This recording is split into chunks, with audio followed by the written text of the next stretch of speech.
Bonjour et bienvenue dans ce flash d'information. Le royaume du Djablin est en deuil. Sa Majesté Nana Nyenibile s'en est allée. Le président de la République sera présent dans la région pour prendre part aux obsèques. Et bien sûr, la RTI y est aussi pour vous retransmettre l'événement. La Côte d'Ivoire est le pays le plus riche de l'Afrique de l'Ouest en termes de PIB par habitant. C'est un rang honorable d'après un classement qui émane de la Banque mondiale. Selon l'institution, la performance est entre autres due aux nombreuses réformes économiques et à la maîtrise des prix. Les précisions d'Adama Koné du service économie de la rédaction. La Côte d'Ivoire au sommet de la région ouest africaine. Le pays vient d'être classé par la Banque mondiale premier pays riche de l'Afrique de l'Ouest.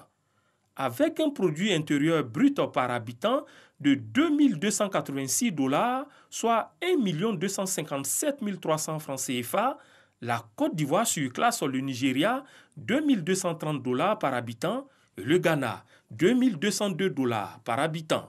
La Côte d'Ivoire double ainsi son produit intérieur brut par habitant qui n'était que de 1 000 $ en 2012. Dans les couloirs de la Banque mondiale, les experts estiment que l'exploit du pays en 8 années, de 2012 à 2019, est lié à une économie qui se modernise avec des réformes profondes comparativement aux autres économies basées sur l'exploitation de leur sous-sol. L'on peut noter entre autres l'attrait du climat des affaires avec l'adoption d'un nouveau code des investissements en 2012, l'instauration d'un guichet unique de création d'entreprises ainsi que la mise en place d'une plateforme qui favorise la centralisation des appuis des partenaires au développement. Le résultat ne se fait pas attendre. De la 167e place en 2012, la Côte d'Ivoire gravit les échelons pour se situer à la 110e position du classement Doing Business de la Banque mondiale pour l'année 2020, faisant mieux que le Nigeria à la 131e position. Des performances qui séduisent les bailleurs de fonds, occasionnant l'ouverture de nombreux chantiers. Routes, ponts, centrales électriques, hôpitaux, adduction en eau potable. Résultat, le taux de couverture en électricité de 33% en 2012 passe à 73% en mai 2020, alors que le taux d'accès à l'électricité se lève à 90% de la population. Une population qui d'ailleurs enregistre une classe moyenne robuste tirant la consommation. Surtout que la Banque mondiale note une maîtrise des prix à travers un taux d'inflation moyen annuel de 0,8% contre 11,9% au Ghana et 11,6% au Nigeria. Les économistes n'oublient pas les efforts réalisés dans le capital humain.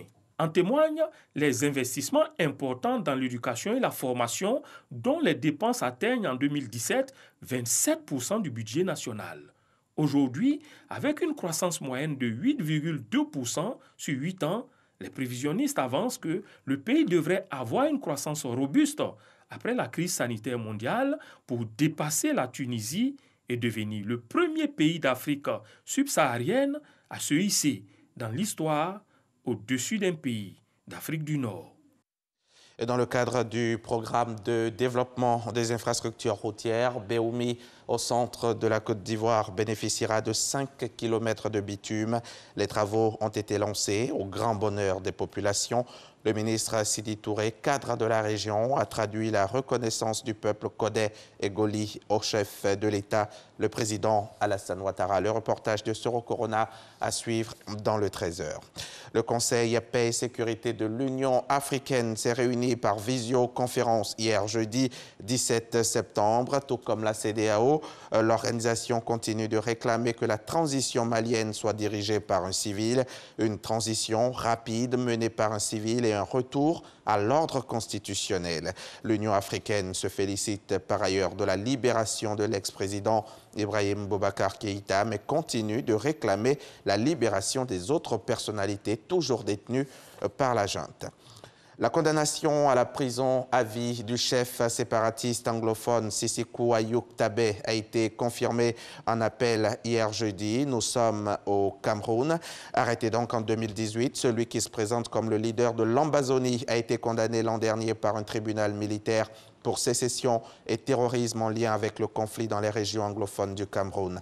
L'avocat des militants séparatistes estime qu'il y a eu déni de justice depuis le début du procès, ses clients n'ayant pu présenter leur défense, ajoutant qu'ils comptent bien se pourvoir en cassation devant la Cour suprême du Cameroun.